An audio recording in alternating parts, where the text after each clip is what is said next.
6.3 지방선거가 100일 앞으로 다가온 가운데 여야는 본격적인 선거 채비에 돌입했습니다. 민주당이 내란 세력 척결을 고리로 사법개혁에 속도를 내며 국회는 전운이 고조되는 모습인데요. 자세한 내용 국회 연결해 알아보겠습니다. 양소리 기자. 네, 국회입니다. 더불어민주당은 내란 세력 심판을 이번 선거에 목표로 내걸고 개혁 법안 통과에 속도를 내는 중입니다. 민주당은 내일부터 다음 달 3일까지 본회의를 이어가며 검찰개혁, 사법개혁 등 쟁점 법안을 모두 통과시킬 계획입니다. 지방선거 승리로 윤 어게인 내란 세력을 심판하겠습니다. 윤석열 검찰 독재 정권의 비정상을 정상으로 돌려놓겠습니다. 지역 행정통합특별법 통과 역시 민주당의 주된 과제입니다. 정청래 대표는 충남 대전 행정통합에 반대하는 국민의힘을 설득하겠다며 장동혁 대표의 양당 대표 공식 회담을 제안했습니다. 민주당에서는 의원 105명이 이름을 올린 대통령 공소취소 모임이 발족됐는데요. 어떤 이야기가 나왔는지 직접 들어보시겠습니다.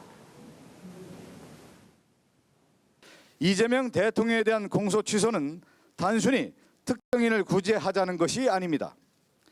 검찰이 조작하고 남용한 기소권을 바로잡아 사법 정의를 회복하자는 것입니다.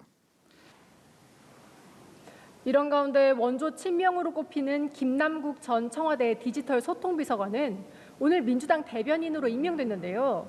인사청탁 문자 논란으로 청와대에서 사직한 지 2달 만입니다. 네, 국민의힘은 오전 내내 의원총회를 했죠. 장동혁 대표가 사실상 절윤 거부를 밝힌 뒤 열린 첫 의총이었는데 분위기 어땠습니까? 네, 국민의힘은 오전부터 약 3시간 동안 의원총회를 이어갔습니다. 장동혁 대표의 절윤 거부를 둘러싼 정면 충돌이 예상됐는데 관련해 결론을 내지 못한 채 회의는 끝났습니다. 당면 개정, 지역 행정 통합 등에 대한 긴 논의가 이어졌고 정작 소장파의 발언 기회는 거의 없었던 거로 보입니다.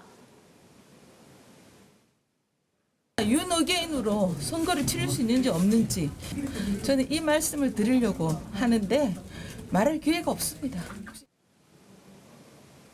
소장파 모임 대안과 미래 간사인 이성권 의원은 당 지도부에 윤 어게인에 대한 국민 여론조사를 제안했다고 밝혔는데 이에 장 대표는 비공개 여론조사 결과를 제시하면서 윤석열 전 대통령 1심 선고에 대해 당원 75%가 내 입장을 지지한다는 취지로 답한 걸로 전해집니다.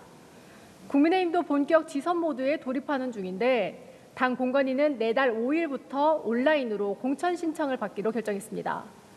한편 공관위원 몇몇은 민주당 관련 활동 이력으로 논란이 불거졌는데요.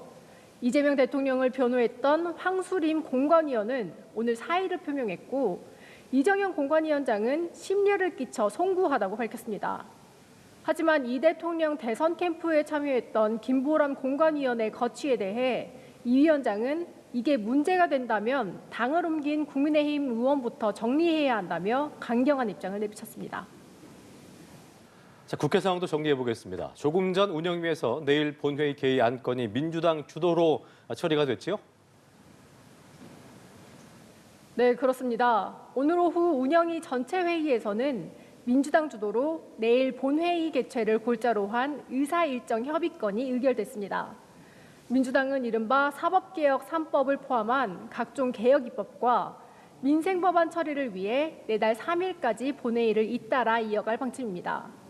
국민의힘은 다수결의 폭정이라며 필리버스터를 포함한 총력 저지 의지를 밝힌 상태입니다. 국회에서는 현재 법사위 전체 회의도 진행 중인데요.